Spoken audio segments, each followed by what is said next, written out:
What's up, YouTube? Welcome to Upside DIY. So, I need a Samsung. Oh, here's the Samsungs. Any new Samsung is good for me. Galaxy AZ1. It's going to be better than the phone that I have. So, 3988. 30. Yeah, I said that right. Samsung for me. Just for now. The thing is, this is a Thanksgiving coming up. I also saw some phone sanitizer for 14. I didn't get anything. There's micro SD cards somewhere, like right here, $13. There is, nice 50-inch TVs for $128. Those are the best deals that this wall mount is actually cheaper, $29. There's some tablets for $59. Yeah, cool stuff. Pizzas.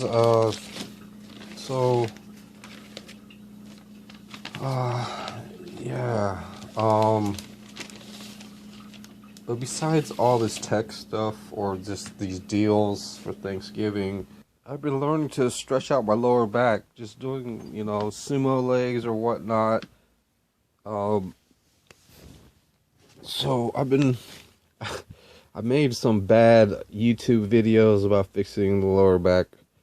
When you're laying down, you can have like one leg up and then one leg flat while you're laying on your back. When you're laying on your stomach, you could try to raise up your middle section more, kind of get used to the sitting position and then going back. A lot of the back pain is from sitting down a lot and having to perhaps in a world where space is a nice luxury and things like that, just having your legs stretched out in the air is fine. That will actually fix your lower back, and actually having them in the air and stuck together is fine. I mean, when you're really cramping up and things and, get the relief that you want, especially, and having these ideas, I realize all I do is just sleep, wake up, and try to do some work, and then sleep. That's my routine that I'm figuring out for this year. Yeah, just sitting back in a chair. Just depends if you're laying down or sitting. If you're standing up, kind of try to really have strong legs. Really have strong legs, and try to stand up more straight rather, and then just kind of toe tap. I'm gonna call the Y2C more of a toe tap, and I've sprained my ankle, and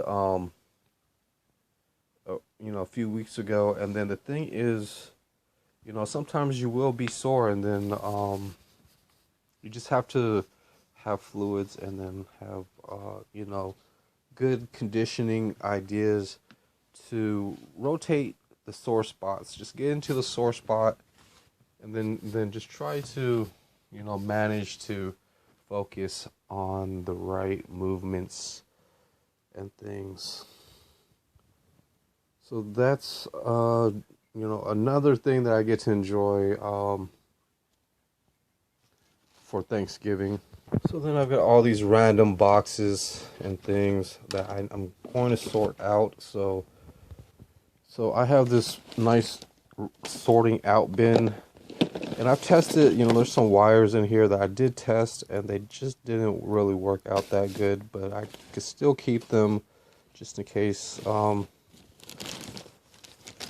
So then, yeah, I even, have rubber gloves and pretty much some fashionable cover masks. 4 of them. That's pretty awesome. So that was a good Halloween kind of pick up. And all I do is just wash them once a week. You know, just in a tub and things like this. And some masks, you know, that I'm comfortable with. This bleach bottle is pretty full. So I'm glad to have this. I can spray it with some bleach, and then the smells or odors will actually not be so bad. And yeah, just washing these up and things. Here's another type of dust mask. I actually, you know, really enjoy wearing dust masks just because I'm breathing cleaner air and things. And so when I, you know, have to manage the air, a lot of my DIY is actually air related, with air pressure or just air filtering and things with aquarium water. And there's some onions. I actually use plastic bottle tops, and then, you know, when you cut them off, you know, you kind of make the filter, the water situation for soil or for the you know, with the rest of the bottle and things. But you can actually reuse the tops and try to put seeds or sprouts, you know, and you don't really have to water it as much as you would think. There's water in there. The onions really like it. They grow. All these plants right here are actually helping my house. They actually soak up a lot of the CO2 or carbon in the air, and they seem to be okay with it. And then, you know, it actually, you know, kind of helps me have cleaner air. Some of these plants aren't doing that good. As you can see, they don't have any leaves. I don't think they're going to really make it and things like that, as some others will. A lot of the leaves fell. Maybe it's the fall. I'm not 100% sure, but so then there's just other small or just some ideas of making under gravel filters, just by using covers and plastics. Just depends, but you want to have a space underneath for the air system to pull. So here's the air system and things to pull a vacuum, and, you know, so that may help for green water.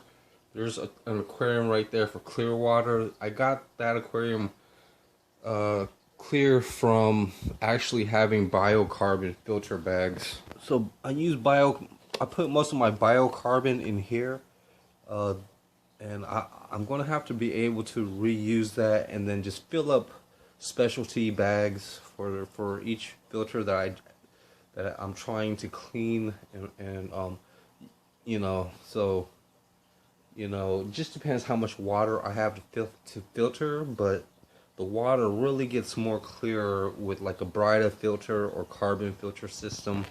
Maybe I could, you know, use an R2 system to run a pump, and that would actually clear out the water quite well, rather than, you know, just relying to only filter the tap water. I could use it. I don't have RO water or anything like that. Those, I think, but every fish hobbyist are going to that, but they haven't showed pretty much the whole. Well, they show their system. It's just, you know, how I'll explain it is, it's actually working like a HOB filter if it's a real, you know, if it's like the system that I'm thinking about. But restaurants have RO water and things, or maybe they're just heater, but actually they say, oh, it's going to get all the chlorine out and things, but they don't cycle it, you know, forever and ever inside of a tank, a larger tank. They just connect the city water line to it, and that doesn't really work as good, but it can actually, you know, help some, just in case if there is really bad, you know, some areas during the winter and when it floods, the water is actually more contaminated or whatnot from flood water and things not settling. So they use the RO water to help. Well, yeah, that's just my ideas that I just made up actually about filtering. I turn these filters off. I'm cutting back on electricity and, you know, wasting my time on stuff like, you know, trying to filter and clean out the water. I'm actually gluing my 20 long and things. But yeah, back to these containers, or these, they're nice sizes. I actually want to use them as cave type of molds. This could be the opening and things, and just learn how to make better. Maybe I might have to use clay and things, but use stuff with the rocks. I might have to take more time and make my own cave structure with actual openings wherever I want. Let it dry up and things. I don't really have but that's why I'm keeping these around. I like to look at them and stuff like that, but that's the main idea. Looking around for you know, just stuff that I could try and things. But with the cement and mortar and stuff, for like tile and stuff, I mean, it's good to use stuff that, and I haven't used anything yet that is going to be really good for underwater stuff, but that stuff could be good. But you know, it turns into a powdery substance and things, and I don't think that's a good thing for aquariums and terrariums, is using natural cement sometimes, unless it's always raining and washed out of all the powder and sand and fine stuff. So I need to find another way, and all I could think of is actually like not epoxy resin, but clay. Try to find some good clay, or you know, find a way to mix cement and silicone or something, that, or cement and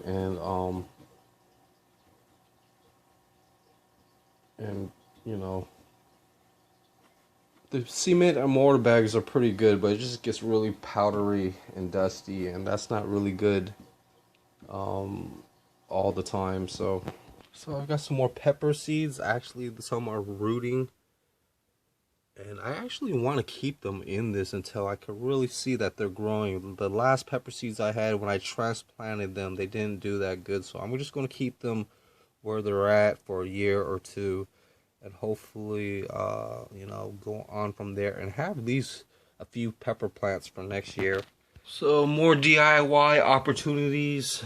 Just some cans that are really sharp, but the can opener that I have actually cuts the tops off a little better. I don't know. I want to try to use these for some random like battery experiments or something like that, or maybe just have some type of molding, a small molding with maybe the resin, you know, just having something,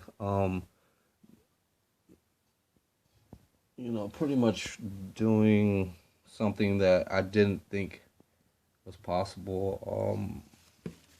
You know, I could use plastic trays and things and make a design with those, but I want to be really careful, wash these off and things, avoid cutting myself, and actually finishing up you know, hopefully this air compressor piece, I'm going to add some more glue to it, but it's almost finished. So if I could get a better air compressor, I could put it onto this end, but I want a stronger air compressor. They're only up to $99 for some commercial or just some air inflation type systems. I could really, you know, if I could find one of those and use this, I could really have multiple aquariums. So thanks for watching my Upside DIY for November. There was a $1 for gallon sale at Petco, but I don't have anything set up besides this shelf right here. Has actually good dimensions for you know, 10 gallons or 20 gallons. The width of it, there's between 12 to 15 inches, and this shelf right here can actually be a good example of